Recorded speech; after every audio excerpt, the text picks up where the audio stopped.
Okay, we're working on domain and range. We know domain is X and range is Y. Today we're talking about interval notation. Interval notation. Up through Algebra 1, when you're taught domain and range, you're taught this notation. We know domain is X, so we see where it is on our X-axis. It's at -4, this is at 1, and it's everything between. The new way for interval notation that you'll be using in the upper grades, you'll use brackets if that number is closed, if it is included in the set of domain. So we have a -4 here, comma, and what's the greatest number? 1. And that's also a bracket around it because it is also part of the set of domain. It's a closed circle.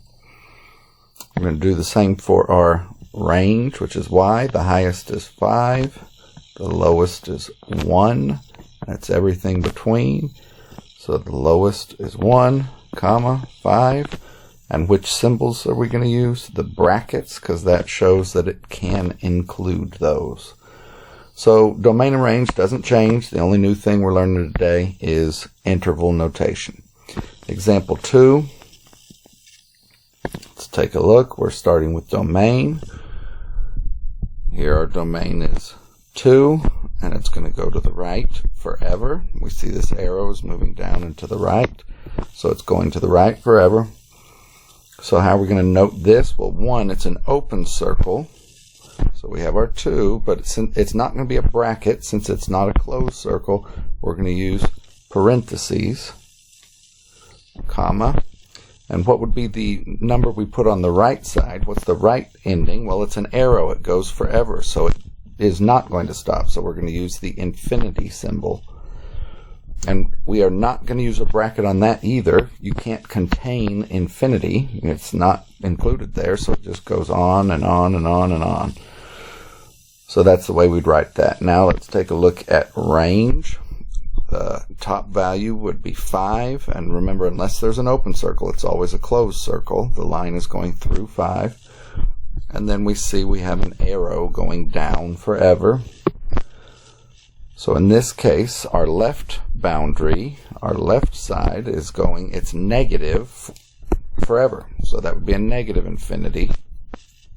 And like we said before, it is not a bracket, it is a parentheses whenever you have the infinity sign. And comma, what is the highest value it was? 5. And are we going to use parentheses or a bracket? We are going to use a bracket. Why? Because it is a closed circle. It can be included. So the only new information for today is transferring the old terminology. When you would have used this symbol, the less than or equal to, or greater than or equal to, you're going to use brackets.